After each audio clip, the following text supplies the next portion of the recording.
Street gangs regulate themselves by the barrel of a gun. The new breeds rose up primarily on the west side of Chicago. 8 killed and nearly 50 wounded. That was a recent weekend in Chicago. Dana and his crew were one of the most violent I've ever run across. He ruled by violence. He ruled by fear. He was a gangster. Dana Bostic goes through the ranks. You make yourself powerful if you got the name connection. Heroin. Nobody has it. One corner was making $15,000 a day. A hooded figure walked up to the rival gang, the Undertaker Vice Lords, and shot him. The survivor identified Dana Bostic as the shooter. Get on your back! Operation Birdcage was named by the Chicago Police Department. We are charged with going after the biggest and the baddest. Unfortunately for Dana, he was the first one on the plate.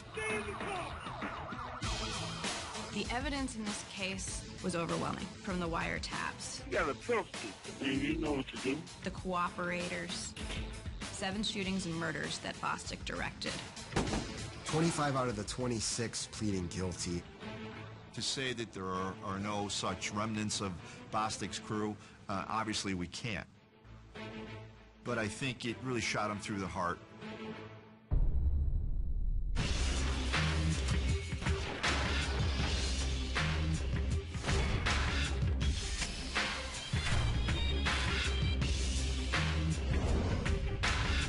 Now, on Gangsters, Bird and the New Breeds, Dana Bostic. December 6th, 2005, Chicago. NBA basketball star Tony Allen is set to arrive at any minute. A young gun from the association was headed to another kind of court. Allen faces charges of aggravated battery. Tony Allen was playing for the Boston Celtics. He had just signed a new contract. And he's from the west side of Chicago. And authorities said that he had gotten into a fight at an all-night diner in Chicago. There was an altercation in a diner called the White Palace Grill. Someone was shot, someone else was injured. One of the wounded told police that Allen started the fight and that the baller had broken his eye socket. The state's attorney's office said that Allen was not a suspect in the shooting, but the surveillance tape caught him throwing punches. Among the combatants were members of a crew known as the New Breeds, under the leadership of one Dana Bostic. Members of Bostic's organization and the New Breeds were regularly at war with other street gangs in the city of Chicago. The Undertaker Vice Lords was a gang that Dana Bostic and the New Breeds had been in conflict with for years. Police say members of both gangs were present at the White Palace. Allen may have just been in the wrong place at the wrong time. He was acquitted of aggravated battery, but 2 of the men he faced off against sued him for damages in civil court. They were Dana Bostic's boys. Bostic was a big man in the Windy City. They called him Bird.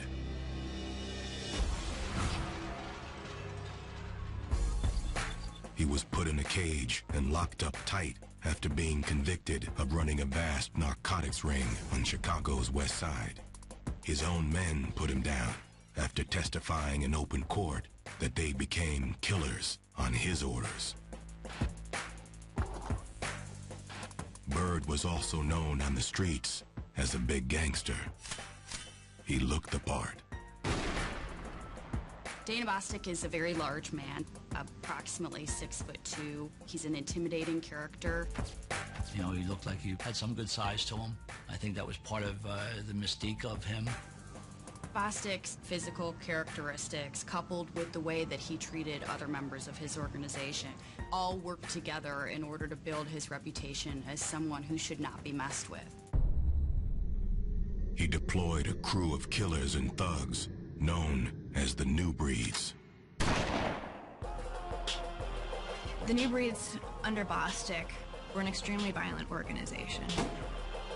Bird set the tone, dealing out his own brand of street justice to his enemies as well as his own men.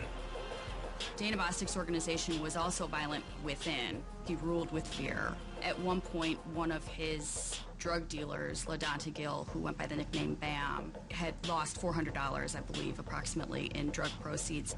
He claimed one day that he'd been robbed, and I have to imagine this was a difficult thing to have to tell the boss. Bird went Al Capone on his old friend.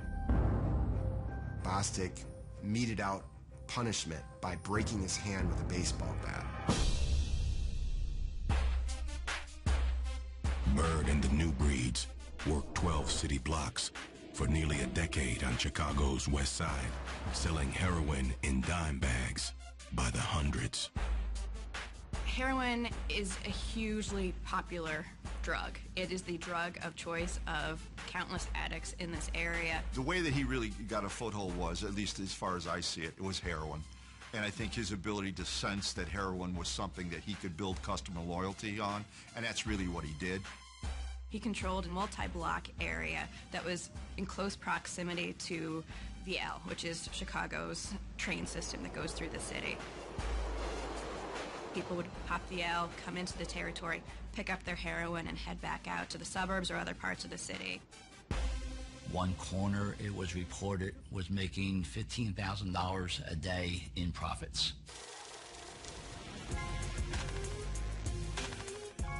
In this market, that was prime real estate. Bird and the New Breeds worked hard to protect it at all costs. They were looking not only to control their territory for the purpose of heroin trafficking, but also to maintain their sense of identity. And so they were regularly at war with members of the Four Corner Hustlers, as well as the Undertaker Vice Lords. And that's how a gangster got crossed with a shooter in the game. They're from the same part of the world, West Side. Their paths would cross back home. In August of 2008, Dana Bostic and Curtis Ellis, his little brother, were at a birthday party at Excalibur, which is a nightclub downtown. It was a birthday party for Antoine Walker, an NBA player. Tony Allen was present at the birthday party and got into an altercation with Curtis Ellis. It was reported that Tony Allen mistook Kurt Ellis for one of the individuals who had sued him. Tony Allen confronted him in the bathroom and basically asked him, "Are you going to be testifying at the upcoming court hearing?" And Kurt Ellis slapped Tony Allen as a result of Tony Allen confronting him. Before anything escalated, Bostic and his brother left the party. They ended up in the parking lot of Chicago's most famous fast food restaurant a few hours later. The Rock and Roll McDonald's is a very popular tourist attraction within the city of Chicago. As Dana Bostic and his brother were in their car outside the Rock and Roll McDonald's, a car pulled up alongside them and opened fire. Bird was shot 5 times, but managed to put the car in drive. He raced to Stroger Hospital, 3 miles away. His brother was dead on arrival. Immediately after they kill his brother, what do you think he's gonna do, sit back? Get this guy, they killed my brother. As soon as he got out of the hospital, he essentially held a meeting at the New Breeds headquarters. Bostic ordered a hit on any person who he believed to be responsible for the killing of his brother. Law enforcement heard a story that because Dana Bostic's younger brother was 25 years old, that he wanted 25 guys to go down as retaliation for this killing.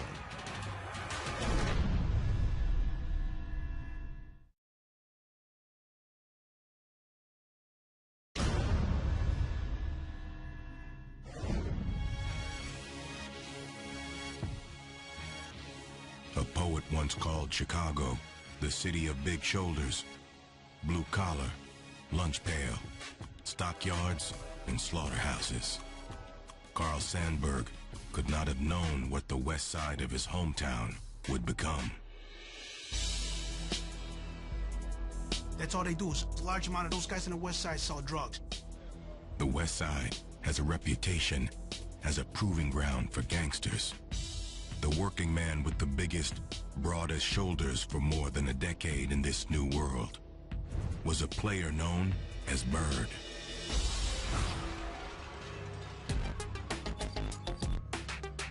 Dana Bostic was born to the game. Dana Bostic kind of had to grow up on the streets. He grew up in incredible poverty, and the people who stepped in essentially as like his foster parents were local drug leaders. His father was incarcerated at a very early age, and his mother suffered from a heroin addiction herself. His father was locked up. His stepfather was bludgeoned to death. As a result, Dana Bostic was sent to live with his grandmother, who lived in the west side of Chicago, with a number of other children. The streets would become their playground. If you know the history of most of these kids, they're growing up poor, right? They don't have a mom or father figure. So what do? They live in a house, probably 10 people in the house, 15 people in the house. 10, 15 people in the house don't have limited amount of food. Where's my support at? My support is on the street. Within a year of his arrival on the west side, his grandmother passed away. Bostic was 9 years old. As one of 9 kids, he found himself out on the street looking to gang leaders and drug distributors who helped him by giving him food and giving him some pocket money. He later recalled to authorities how, you know, some of these guys bought him pizza. They gave him a few bucks so that he could get by. And eventually they taught him how he could make a few dollars to support himself because he had no other way to do it. And so he looked to the people in life on the street as to where he was going to start himself. He was a gangster because that's who he was born and raised around. If he was born and raised around gangsters. By the age of 12, he was selling weed on a street corner. By 14, he stopped going to school. He was in the game for life. The neighborhood in which Dana grew up in was kind of a college atmosphere in terms of learning how to sell dope, how to maintain organization and order within the gang. Westside is a school of hard knocks. Civics and the law are picked up through personal experience. Dana Bostic had a number of relatively small or common offenses, public gambling, disturbing the peace, some things like that. As a boy, he got his hands on a gun and was picked up on a weapons charge. He'd been in trouble, you know, in and out of the correctional system, in and out of the criminal justice system, even as a young kid. In 2000, at the age of 20, Bird was arrested on a street corner after police witnessed him selling a vial of crack. He told authorities at that time that he had just been hanging out with his friend Eliezer Alves, otherwise known as Boudreaux or Dro. Boudreaux was the boss. Bird was under his wing. He was someone who was somewhat of a mentor to Dana Bostic. He was looking for some type of an association with a father figure, unfortunately in the wrong place. Like every influence in his life, Boudreaux left Bird's life in a heartbeat. He was killed. He was killed on Father's Day. Authorities say Alves was murdered. Bird began holding a Father's Day barbecue in his honor every year after his death. He was responsible for dealing drugs in this particular territory for a very long period of time. It left a void. He gets killed, and knowing all the work that he put in, selling drugs, making all this money, what happens? So Dana Bostic rose through the ranks, makes it to the top guy. Bird would inherit the turf and source of supply to satisfy his customers, junkies. Instead of looking for another father figure, he found a gang that would become his business and his family. They were called the New Breeds. The New Breeds was a gang that is traceable back to the early to mid-'60s. They were a large, urban, mostly African-American street gang. The New Breeds were a spinoff of another gang called the Black Gangsters that rose up primarily on the west side of Chicago. At a certain point in time, the New Breeds faction became more prominent and more powerful than the Black Gangsters themselves and kind of swallowed the Black Gangsters up. The New Breeds were the young guns who inherited the streets in the age of crack and began filling up the Illinois state penitentiary system after the federal drug laws were strengthened.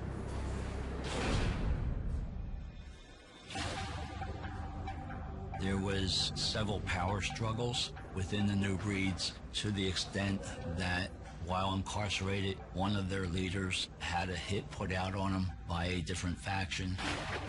He was stabbed. One of his top lieutenants was actually murdered during that same incident. Bostic would take control of his West Side real estate with a crew from the New Breeds. He earned his wings by way of the gun.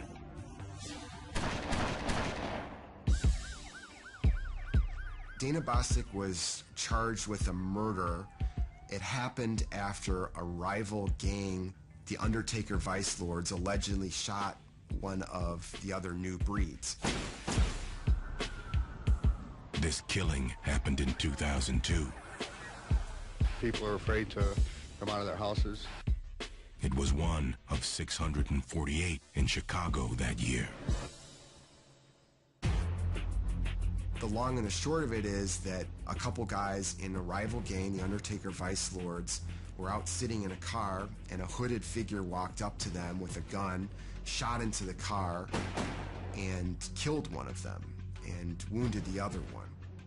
Afterward, the survivor identified Dana Bostic as the shooter. He, of course, claimed that he had nothing to do with the shooting.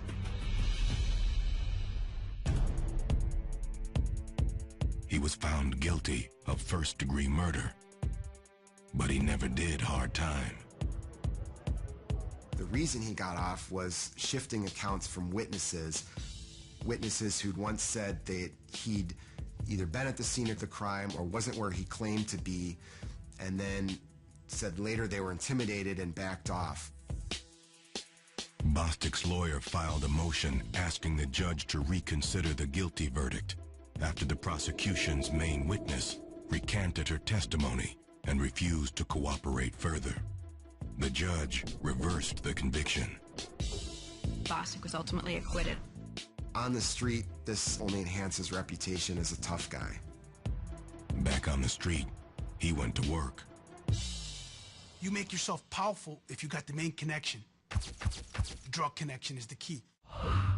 Over the next decade, Bird spread his wings over the entire West Side. Dana and his crew was probably one of the most violent I've seen in a long period of time. I think they were one of the most violent I've ever run across. And that was part of what made his organization hum for as long as it did. Members of the organization carried guns, and they used guns when necessary to protect the organization, its heroine, and the territory itself. Dana Bostic was the leader of his faction of the New Breeds street gang. So by that very definition, he was a gangster. He controlled this organization, the members in it, and he decided what they were going to do and how they were going to do it. He ruled by violence, he ruled by fear, he ruled by intimidation.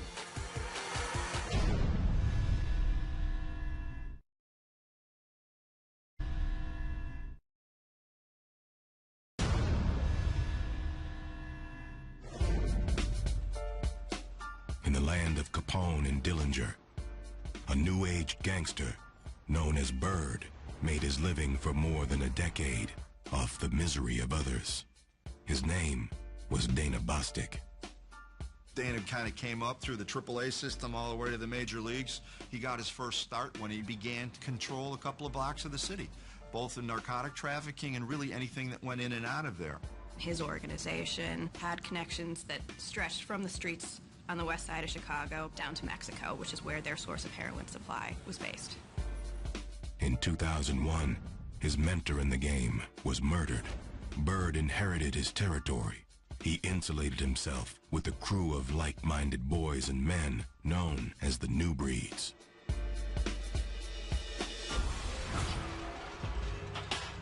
At the street level, narcotics are like any other retail market. It's all about location and the quality compared to the price. Bostic and his new breeds worked the corners he'd known all his life, from Congress to Van Buren Street to South Pulaski Road. Who's ever got the connections to the cartel is going to be the man. You're trying to get to that connection. Once you got that connection and you get the supply of drugs, Dana Bostic was smart because he was only worried about his little area. He didn't go outside of his boundaries. Well, where we are right now is really kind of ground zero for the new breeds and Dana Bostic's crew. This was a moneymaker for him. Right here, you have the gas station and clearly the supermarket, but what's most important is these 4 square blocks here he controlled. On the west side, these 4 blocks could make you millions. You go anywhere, 2 blocks north, 2 blocks south, and you're talking about finding drug deals on just about every corner. Bird's neighborhood was right next to the Eisenhower Freeway, the main artery from the west side to the suburbs. Most people refer to the Eisenhower as the heroin highway. It's the direct connect to the closest western suburbs. And it's kind of what Bostic and a lot of the traffickers on the west side, it's kind of their artery for big money. Part of the reason the west side is crucial, there are exits right off the Eisenhower where you come right up into a gang-controlled area, almost like a drive-through. You come up, you get your heroin, you're right back on the road and out of the city. Bird had been caught selling crack as a 20-year-old, but he changed businesses when he became the boss. Heroin is the drug of choice of countless addicts in this area. His organization moved to heroin, which shows that it was far more lucrative for them to sell heroin than it was to maintain the crack cocaine. They would obtain smaller quantities of heroin, 100 to 200 grams at a time, from their suppliers, and then they would mix it with other substances such as Dorman, antihistamines, to increase the quantity and decrease its purity. You can imagine the money you can generate, you take it down to street level, which is anywhere between 9 and 13%. You do the math, you'd be a millionaire. He felt totally confident putting his drugs on the street and having his people service heroin junkies up and down this area. This was the bank for him, and he was willing to kill to keep control of it. Dana Bostic insulated himself at the top with his most trusted members, his most loyal friends. A number of the members had been selling drugs at that particular territory for a long time. Friends from the neighborhood, like Maurice Davis and LaDonta Gill, were part of the crew. He also had family in the new breeds. His little brother, Curtis Ellis, was allegedly his top deputy. The mother of his children even played a role. Mahogany Barbie knew that Dana Bostic was a drug dealer, but she wasn't directly involved in the sale of narcotics activity. Mahogany Barbie did agree to put the Mercedes that Dana Bostic drove in her own name. He needed different kinds of people to do different kinds of things. He had individuals who were responsible for just selling the user-sized quantities of heroin out on the street. He had people right above that who were managers. He protected himself by kind of removing himself from the day-to-day operations to turn over some of the other things to underlings. And above that, he had supervisors who would go out and bring the heroin to the territory and bring the drug proceeds back. So it was highly organized. Bostic was more responsible for meeting up with the wholesale suppliers and handling the wholesale aspect of the heroin business. By 2008, he was a father with 2 children. His longtime girlfriend was a nurse's assistant in Aurora, 40 miles from the west side. Bird was a family man, living far away from the game. This isn't a guy that you read about. He wasn't in the newspapers getting in fights. He wasn't, flashing money around. Like so many other Chicagoans, he commuted to his job in the city every day. At night, he would go home to a very nice place out in the western suburbs.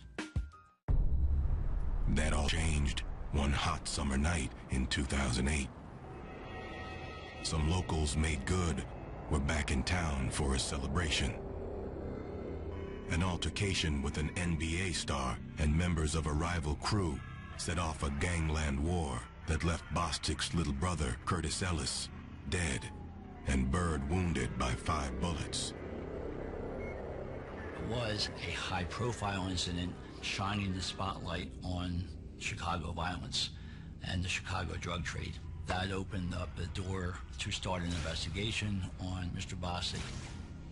I think the rock and roll murder shootings were one that really kind of raised the bar on at least our involvement in what we thought of the investigation. That showed just how violent that crew could be. He reportedly told Maurice Davis from his hospital bed that he wanted 25 bodies in retaliation, one for every year of his little brother's life. There were a number of shootings that happened on the west side in the couple weeks after the Rock and Roll McDonald shooting, including the killing of a guy at a gas station, someone who was related to one of the people who was supposedly in the Undertaker Vice Lords. They were constantly at war with each other. The death of Curtis Ellis resulted in murders and shootings in August of 2008. There's turf battles constantly. It wasn't uncommon for them to do drive-bys virtually every day. They went out looking for members of the Undertaker Street Gang and those that Bostic was holding responsible for the death of his brother. From this point on, authorities kept a close eye on Bird.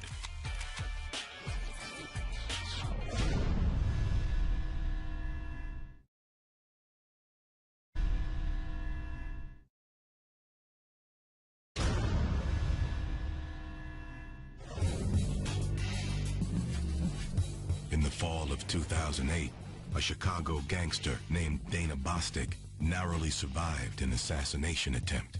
His little brother and #1 lieutenant was killed in the attack. Bird and his new breeds were reportedly hell-bent on revenge against a rival gang known as the Undertaker Vice Lords. 8 killed and nearly 50 wounded. That was a recent weekend in Chicago. The gang members is really terrible back that way. Real bad, real bad. There were numerous shootings that followed. Based on our evidence and the information that we received, Bostic received retaliation in the form of the murder of an individual named Devon Taylor. Devon Taylor was a relative, reportedly, of one of the Undertaker Vice Lords. So Maurice Davis and a couple of other guys that said they were Dana Bostic shooters were out driving around. They saw Devon Taylor. They knew who he was. They pulled up next to him, got a second look, and they followed him into a gas station. When he got out to fill up his car with gas, one of Dana Bostic's underlings reportedly got out and shot him. He killed him right there at the gas station. The street gangs regulate themselves by the barrel of a gun. The way that they regulate themselves is through violence. Even among their own. Father's Day, June 2009. Bird threw his annual party for his old mentor, Eliezer Alves, an old school street corner boss, known as Boudreaux. Alves had been murdered in 2001, and it had become a regular occurrence that Bostic would hold the Father's Day barbecue in memory of his mentor. And a fight broke out at this barbecue. At that time, there were about 80 or 90 people outside a public school and in the parking lot having a barbecue. There were a number of women who started taunting Dana Bostic and other members of the organization, claiming that there was someone who was going to be coming out of jail and he was going to take over Dana Bostic's territory. One of Dana Bostic's deputies, a guy whose nickname was Maniac, ended up getting really ticked off. His name was Charles Cower. He was one of the new lieutenants in the wake of Kurt Ellis's killing. Dana Bostic reportedly tried to bring him down a notch, cool it.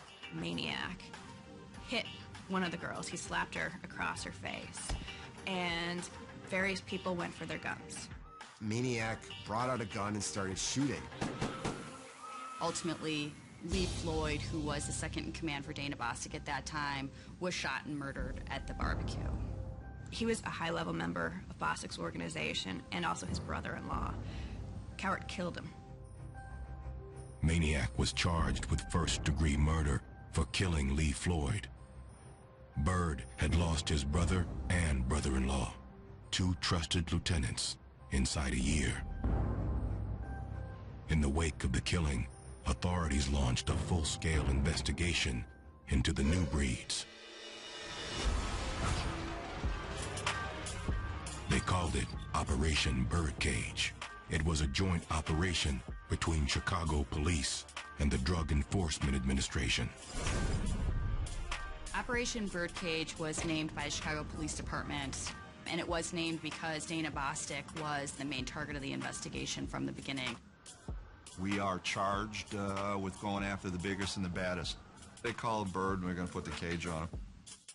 They began by going undercover into the West Side, buying heroin, and then busting the low end of the food chain. All right, you're under arrest. Street corner hustlers.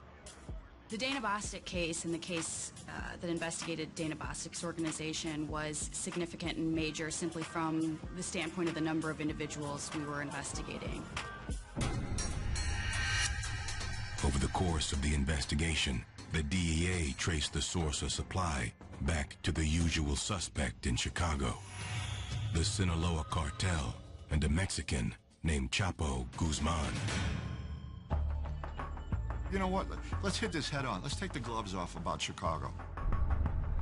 If you look at the Chicago Crime Commission, a body that's been around since, I think, 1920, they named Al Capone public enemy #1 in 1929. They had yet to name anybody else until this year when they named Chapo Guzman public enemy #1 in Chicago. You've got 80,000 documented street gang members. We also know that the majority of the street gangs make their money from selling narcotics. So you have the #1 drug trafficker organization, Sinaloa and Chapo Guzman, supplying 80,000 salesmen. But they're not going door to door selling laundry detergent. They're selling heroin, methamphetamine, and cocaine. So it's kind of a subcontract agreement between the street gang members and Sinaloa. Now, we're talking about cartels. Whoever can get it in here, into the city, is going to be the man. Somebody's going to meet somebody, bring it back to the city of Chicago, chop it up, dilute it, repack it, distribute it citywide.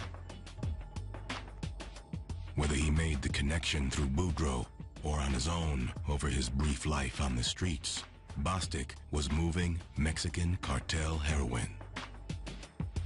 Dana Bostic kept various stash houses in the city of Chicago. Many of them were located in the nearby suburbs in Berwyn and Cicero.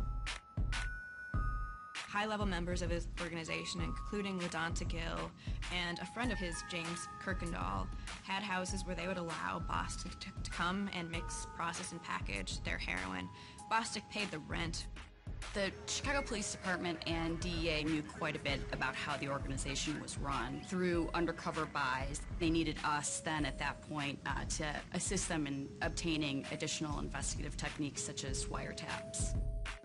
You know, they were for his Shakita car. They gonna get their ass whooped, man. They don't even know who they're in tour with. You got a pistol, and then you know what to do.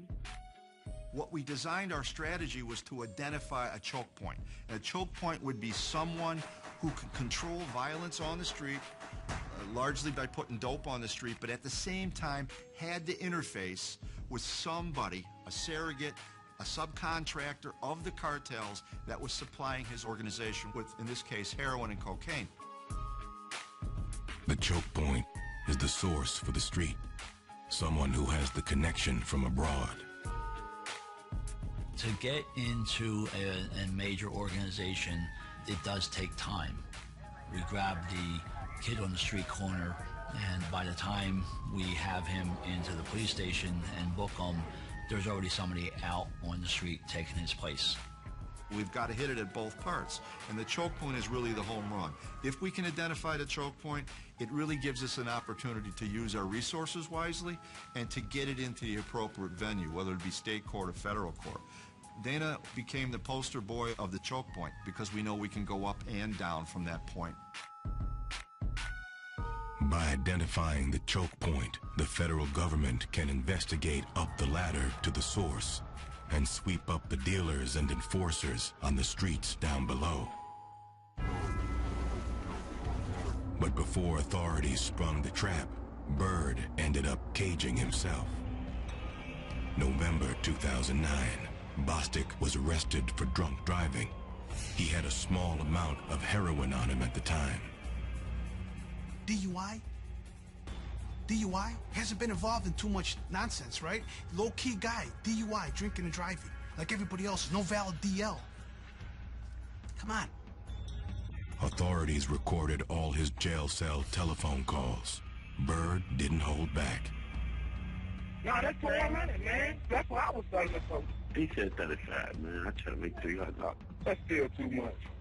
I'm gonna give you a plate.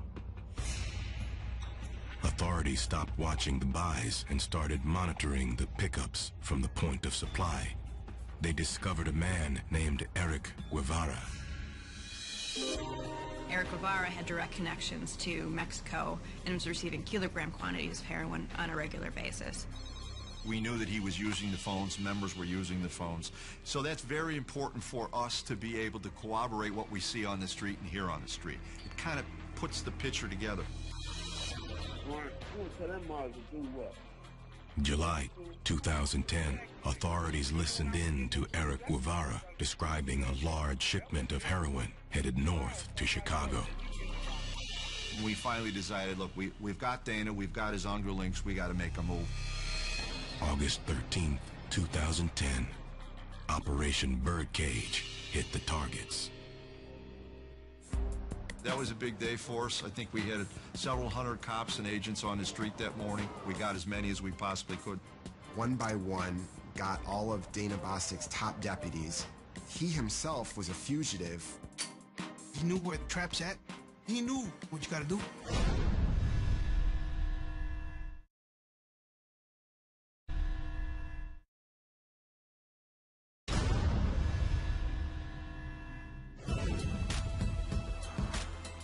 In August of 2010, federal agents tried to cage a gangster known as Bird. They rounded up his crew, a gang known as the New Breeds, on the west side of Chicago. 24 indicted co-conspirators were put behind bars. That was a big day for us. I think we had several hundred cops and agents on the street that morning. We got as many as we possibly could. One they didn't get was the boss. Bird and his girlfriend, Mahogany Barbie, read about the bust the following day from a hotel room just outside the city. His wife is the key, because she knows everything. Who, what, when, where. Whom he met, where he was going to, the vehicles that were used, and the traps and all the vehicles. After reportedly urging him to surrender, Barbie was arrested with Bird at the home of a friend a few days later. She was charged with harboring a fugitive. And Mahogany Barbie cooperated with the federal government. She didn't need to.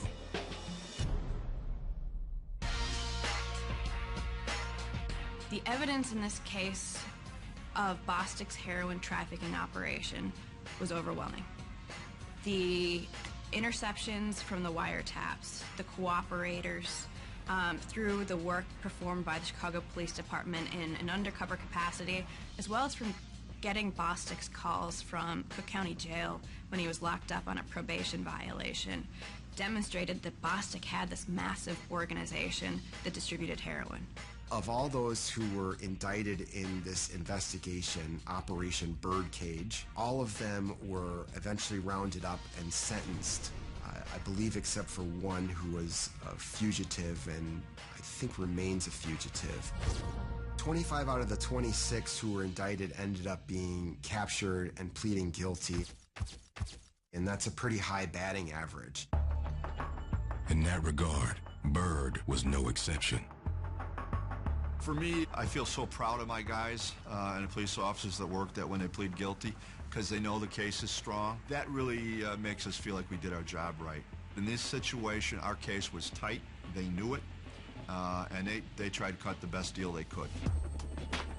In February 2012, Dana Bostic went into federal court to learn his fate after pleading guilty to a single conspiracy charge of heroin trafficking. The government presented testimony from 3 cooperating witnesses. Maurice Davis, who was known as Capone, testified to his involvement in approximately 7 shootings and murders that Bostic directed, as well as to a number of other shootings that he had knowledge of from the actual perpetrators of those shootings and murders, all of which he testified were at Bostic's direction and with Bostic's approval.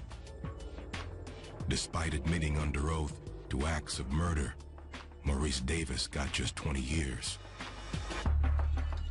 Byrd admitted to the judge that he was guilty of selling heroin.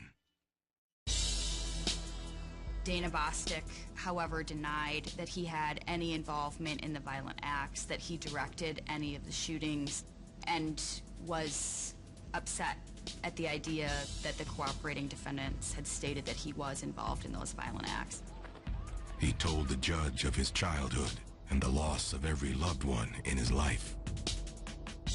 There were letters written on his behalf by members of the community, and there was a letter from an 83-year-old woman who lived 2 doors down from their main gang hangout, who said that Bostic always made sure that those guys in the neighborhood were respectful to her, that they helped her carry in groceries. Dana Bostic did cry at a sentencing hearing. The judge talked about how important it was to send a message to people like Bostic, who may not have had choices, who may not have had as many opportunities. They may find themselves in a situation where they're choosing criminal activity or choosing where they want to fall in a criminal organization. And they have to make the decision not to take those steps. To that end, he gave Byrd 38 years in a federal cage at the United States Penitentiary in Pollock, Louisiana. I think it really crippled them to say that there are no new breeds, that there are no such remnants of Bostic's crew. Obviously we can't, but I think it really shot them through the heart, really sending a message to the gangs and the community that we're out there every day 24/7, kicking ass, doing everything we got to do to make the community safe. He's due to be released in 2043. He would be 64 years old. The issue of addressing gang violence, drug usage, drug dealing is a long-term project. Anybody that wants to say we'll have this problem addressed and solved by the end of the month, by the end of the year, they're selling snake oil. It just is not going to happen. His own guys took down Dana Bostic. His own henchmen took him down. He was good. He made an empire. But everybody can get gotten.